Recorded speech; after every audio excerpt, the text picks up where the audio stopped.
All right, guys, we're back. His and hers. Huh? I said his and hers. His and hers. So you have yours, I have mine. Yes. Good. Don't get used to that. Yeah, I need my own camera every production, Nick. My own camera It takes a lot of work. for the same rate. You get this They don't camera, have man. no AI robots now where the camera, No, because then a lot of people lose their jobs. I would buy it, and I mean that would really. I mean, but I would cost more. I would charge more. you could charge a little bit more, but you wouldn't have to bring another person. Yeah, that's fine. I But you could mean, charge more for editing too, though, because now you got another. so today we're really talking about working with an agency. I've been working with Chynell for almost since she really opened this company for, so I'm gonna say 6 years. Yeah. 6 years, 6 years. and she's taught me a lot of things. I taught her a lot of things. But then after that, on the road, we've been growing, not just from doing events, but also doing small commercials, doing little speaking engagements, talking heads, and it's been getting me better and getting herself better. So now it's like now we know what to expect. Yeah. So that's the reason why I said it's kind of like I wanted to talk about this subject because I know a lot of videographers, they don't know what to do when they're speaking with other agencies, or they don't know when even if it's a small agency, it's like, yo, like you still need this practice. I mean, I wouldn't know half of this stuff if I was to go into a big agency, and then it's just like, oh, that's what you're charging? Okay, cool. But if I would have, now that I'm knowing it, it's like, okay, you know what? I could pass the same information on to anybody, especially people that's melanated, because that's who I'm really focused on. And then at that, also, if any young videographer that is in this position or photographer, this is for you. What is something that you think that videographers miss, when they're trying to approach agencies, try to work with somebody like you? Well, I look at videographers like creative. It's a creative field. Mm-hmm. And a lot of times, creatives don't have a lot of business structure. So even when you think about music artists or artists that paint, um, your business being in order is important when you approach an agency. When you and I first started, and I was also setting the foundation at the time for what Code Black's structure was, what our processes were. And so, but having come from a company, I knew certain things that had to be implemented to be able to compete with, the best of them. And that even comes down to how you invoice. I can't tell you the amount of times that I've reached out to photographers or DJs or performers and I'm like, hey, can you send me an invoice and a W-9? And they're like, oh, I get paid on Cash App. If I'm paying you on Cash App and there's no paper trail, there's no invoice, like, I can't fight that I paid you $2,000 and then you just decided not to come. Right, and then after that will actually hurt you in the long run because you still have taxes.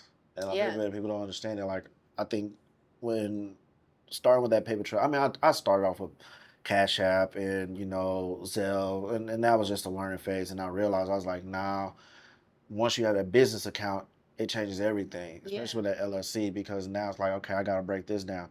Granted, I'm not saying like I'm the biggest fan when it comes to using like QuickBooks, but like you said, there's ACH payments, and some people just like, oh, I don't like waiting that long. It's okay. It's a day. It's between 1 and 3 days. Yeah, unless you're getting paid like on a Friday, then yeah, I can see the issue. But this is where negotiation comes a play, and I think a lot of times videographers and photographers don't know how to properly negotiate. Yeah. It's something I learned from you was it's like shoot high. Well, of course, shoot your highs to like you truly believe, but also account for everything. But learn where to meet in a middle ground, because maybe not everything. Because I can't admit, I'm not saying I can't miss a job, but I know every job is not going to be paid the amount I believe I'm worth. Right. So, what is some negotiation tips you think creatives could use, during this process? Well, I think one, you have to even understand why you're charging what you're charging. And I think a lot of times people don't understand where did you get your number from? Because if you don't know where you got your number from, then it's hard for me to sit here and defend the number. So if it's like, okay, you're asking me to go to the Woodlands. Right. I'm accounting for my drive. You're asking me to bring somebody else with me. I got a second person. This is their rate plus a little bit on top of that because I'm having to direct and manage that person. Then I know I need lights, mics, cameras, da da da da, insurance, whatever your standard business expenses are, and now this is the bottom line. And now when somebody comes and they're like, "Oh, well, can you just do it for this?" You can defend like, "Well, I actually like have this expense that's going to come from that. So I really, I can just decide." And I hear people say this all the time. I won't make any money off of this. Like, this is Yeah. just what it costs me to rent the lights. I'm not charging you my rental costs to rent the lights, go drive and pick them up, and do XYZ.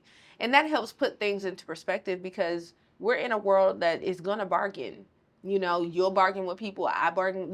Everybody is going to bargain because that is just the nature of business. Right. But you have to be able to defend your numbers first, is where you know that you stand on. And then you enter any conversation with the idea of how low you're willing to go. And that's what I do every time I even go into contractual conversations. I'm like, okay, if I send over this proposal for $20,000, we are willing to do it for the bare minimum of what? And if the bare minimum is 20, then the answer is just that it's 20. If I'm willing to do it for 17 and a half, then I know, okay, this I've already accounted for where I'm going to cut or find opportunities so that I'm not upside down. Right. Yeah, I think you have to really find those other opportunities because some people will just bank off of one job, which you really cannot do, guys. Do not do that. Please do not. Yeah. And there's like, oh well, I'm expecting this job to pay this much. I've been turned down from jobs where it's just like, yeah, I was charging this rate, and then after that, it didn't go that way because they either found somebody that could charge less or anything else. But you have to really, like I said, account for every little thing from, like I said, rental lights. That's why I do my research. Like, where are we going? Like, for instance, when we was in Chicago, it's like, all right, what all do I really need for this Chicago trip? All right, of course, I need the rooms, flight, my camera gear, which I account for, which I pay my insurance through. Yeah. And then after, I make sure that, my second videographer has this same thing, his rate as well. Uh, I even had to learn that I was paying my second shooter a little bit too much. And I was like, dang, okay, so I'm making money, but it's not making the number that I want to You make. could be making more. I could be making more. So I had to cut that part out. And it was just like, okay, this is where I had to really just like break it down even further from gear, like I said, lights. Okay, where are we at? How many hours we're shooting? And normally I just started even doing like half day rates. I just go full day. Because if I'm saying half, because really a half day, you're still working like 3-4 hours. And you don't know if you can really take in another job because you might go over the other job. Okay. So it's like I'd rather just go ahead and charge my full day rate. Now, will I be able to get my full day rate every time? No. I've trust me, I've tried, but I always say, hey, this is my full day rate starting off. Yeah. And then it's just like, what else do we need? Because I need those descriptions. All right, well, I need a highlight video that's a minute and a half. The event from this time. It's listening to you ladies, and it just kind of like breaks it down. Like, all right, well, this is all what I need. Here's my pricing, but also let me be thorough about what I'm sending over to you. So, well, I remember when we first started, I used to say the same thing to you every time because it's going to come down to quality. Because essentially, I know we talked about this last time, the chain of like client to client to client. So essentially, the agency gets the client. Now that client is the agency's client. Then we hire you. You become our client, or we become your client. Right. And so at that point, any output that comes from this project between me and you is going to our client. And so I used to say, whenever we would first start even thinking about pricing projects out, what is going to get us the best quality that we need? Do we need lights and mics? Do we need to rent the best camera? Do we need to hire an editor to get it done faster? Like, what is it that we need to include in this estimate so that we produce our best work? And then from there, we would say, okay. And I would take that to the client and be like, hey, this is what we need to do XYZ. And sometimes they'd be like, okay, well, we don't need that. We don't need to do interviews. And how about we just do the high? And it's like, okay, cool. We can take that stuff out. But it was in there because if you want this output, then this is what it takes to do that. Finding the right editor for you, that is hard, especially because you got all these different other services and people are trying to go the cheap route. But I was like, if you want a real editor, hire somebody that actually knows how to do this stuff versus hiring somebody off of, oh, what was the name of that website? Like Fiverr, Upwork, or Fiverr, something. yeah, and they'll charge you like $35, $45, and you're just like, I know I shot it a certain way, and you can give the same quality, but it's just like how they edit. It's just like, okay, if I'm sending you this edit off to do this, I'm expecting this type of quality because I'm paying for this price. But if I'm paying $45 for this, that's what I see, and the client's not happy with it, then it's just like, what happened? What's going on? What is It's this? a disconnect. Yeah, so I know people are paying for Brimby Films, and it's like I seen Brimby Films quality, but it's like I can't do every job. Yeah. So I have to set that standard when it comes to finding an editor. Be like, hey, this is what's gonna happen now. When they start adding stuff that that we don't normally do, like for instance, we was talking about lower not lower thirds, captions, and it's just like we never did captions. Now we doing captions. Or you think that could just like I mean it's not an issue to now, but do you feel like it could be an issue, or it's just like they doing everything without your acknowledgement? I mean, I think scope creep does happen a lot, and especially when you're dealing with ever evolving projects where like people get new ideas or you see something online and now you want that implemented, but you don't necessarily plan for that. So I do think scope creep has been something that you and I have definitely had to manage in our relationship, is making sure that we can still deliver on what the client wants, but we also acknowledge that like, okay, now we're adding, maybe we do the first one and we're like, okay, are we doing this every time moving forward? Because now we will need to adjust the scope for that. Yeah. But I think if it becomes things that are outside of, and that's why, I like our planning process, especially when we're doing creative commercials and things like that, that we're storyboarding, we're talking about what animations we want to see, because some of those things can't be surprises. Like you have to think about those details and those added pieces to a video before you get to the end. What are some things you think can be improved? Not just well, just working with anybody else. Just like say if you get somebody that's new, what do you think that could be improved on your end to saying like, hey, Nick, I got this new videographer. I don't know what to really do with him. What is something that you think you can see yourself being improved in that area? Like now it's like okay, I know how Nick worked, but what if I'm working with somebody else new? I think briefings are very important. I think briefings are still very important, even working with you, and we've been working together for a really long time, because I think sometimes agencies or people in my field, account managers or whatever, we're moving so fast and there's so many moving pieces. And there are details that you need to make sure that you communicate to production teams. And so I think whether it were you or said other videographers, like the briefing document too, and like being thorough in that, like, hey, this is the location of the event. This is the time that you're supposed to be there. This is what we're shooting. Here are pictures of the subjects that you're going to be filming.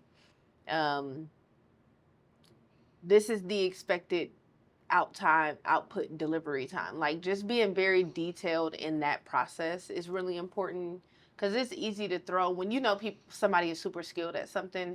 It's easy to like throw them into it. Yeah. Like there's been plenty of times that I've been like, I know Nick will know what he's doing. I don't have time. He got it. Yeah. And then, not to say that you didn't have it, but then maybe the client expected like, oh, were we gonna do interviews, or were we gonna do this, or were we? And I'm like, I didn't think about that. Like, I knew that Nick was gonna come here and capture what we needed to capture, and that's what I asked you to do. And so, I think with anybody that I'm working with, I would always just make sure that there is proper briefing. Yeah. For sure. I would agree with that. I've I've gotten to that part, like you said, just that scenario, like you said. Even if they was asking for one sort of thing, is just like, oh well, we need interviews. Okay, I brought my audio equipment just in case. Yeah. Even though that wasn't being asked at first, I mean, it could be. It's just a safety measure Hmm. because people will think of things on the fly, Yeah. and some videographers wouldn't think of that way. Yeah. They would think like, "Oh, well, I just came for the event. I don't have no proper audio equipment. Um, did you pack anything?" I try to teach that to some of the people that I do know, and it's just like, "Oh, well, I didn't think you could carry that. Take everything you just cause it doesn't even matter. Even if you think But you with a don't need camera, you don't know what to expect either. no, you really You don't. really like at a random moment, a celebrity could pop into the event and is willing to talk to the camera. You know, like you just never know. Yeah. So I do love your level of preparedness. Oh yeah. You know what does that for me? Weddings. Mm, Weddings is they're full of surprises. yeah, still gotta be prepared. Please be prepared. Because if you don't prepare, I might fire you. Prepared for the unprepared parts. You know, that is the best way to put it because so many things have happened. I'm not saying we covered everything, but I think we covered a lot, especially when it comes to working with an agency and Yeah. how that can be improved. I'll definitely know that we got a lot of stuff that we got released. Yeah. And we're sitting on content, So much content. so much content. Hmm. We're sitting on so much content. So much content. It's kind of, I'm just tapping. Well, I don't even know what to do with it all. Really? I don't. I don't know what to do with it all. We'll have to figure something out. I mean, well, the Like one thing come I, up with a series called The Files or something and just start putting out random stuff. well, one somebody told me was just create like a reel of just a small 30-second reel to just portray instead of everybody's like, oh, do you have commercial experience? And just have that one reel like together. Of a bunch of different. Yeah. Mhm. Yeah, that's a good idea. Instead of this is big, this is actually big because I think this is where I'm glad I had that already ahead. Websites, how important is that? Like if You she need a was to, portfolio. Yeah, you like websites are your database for showcasing what you do. And sometimes even when I'm pitching our work. So, I do a lot of like commercial production is my favorite thing. right, And so I want to do more and more of that with Cold Black. But then it comes down to me being able to have something to show like what are we capable of. And so that's why I'm thankful in the last year, we've been able to work on some commercials and we're about to shoot another one in a couple weeks. But I would be kind of relying on your portfolio to right, be up to date for me to say, this is just an example of what we can do. And I'm sharing your work as an extension of our work. right. So, websites or portfolio site, it doesn't always have to be some elaborate like www dot page. There's so many different ways to do your like even Canva. Yeah, Canva links now as a live share public share link. Nobody knows it's Canva, but you could have multiple commercials on there with little descriptions of what it is, and that could serve as your site. yeah. I think a lot of times now we're in this digital age where everybody rely on Instagram Yeah. instead of having websites still work, guys. I'm letting y'all know that right now. Websites still work. LinkedIn, because if somebody's going through my LinkedIn and they're like, "Hey, do you have a website?" They probably don't have an Instagram. You need to be active on LinkedIn for sure. Yeah, There's a and lot of business on LinkedIn. oh, I'm active now. Yeah. I'm active now. Actually, the last job I got was because I posted a talking head video, and Mm. it's like, we need that, Mm. or a conference coverage, and I just need to film. That's all I need to do. Mm. Now they see that video, they see those clips. That's where I say using all those platforms, even like having a website goes a long way because, like I said, if they don't have no Instagram, this is like how they gonna be able to see your work. Yeah. So, and I'm very big on that. I'm very big on not hiring people that don't have a website or a portfolio because it's like, what can you really do? I see that you have such and such gear, but I could do that with any camera. No. But tune in next time, guys. I really we I think we're definitely gonna do this way much more because I like this setup. It's easy lighting, that's for sure, and I don't really need a lot of gear. Yeah. So that's what I would definitely say. But if y'all want to work with Chynell, which I can't outside of me because I will fight y'all. Uh, what? Your I mama? refer you to projects all the time, Nick. All the time. So. Things that I'm not even working on. I'd be like, So, ooh, Brimby, he got it. I'm insecure, whatever. Whatever. You can hire me to. Try me. Try me. I will hunt you down. You can hire me. I will hunt. Email me. info@chynell.com. ChynellandCoBlack.com. I hope y'all know that's not going in the camera. I will hunt y'all down. anything we do. Okay, let me put it this way. As long as y'all book through me, I'll hook y'all up with Chynell. That's what's up. Yes, All please don't slide in my DMs. Do not slide in the DMs. Slide in Nick's DMs. And then Nick will tell me if I should. Or I will hunt you down.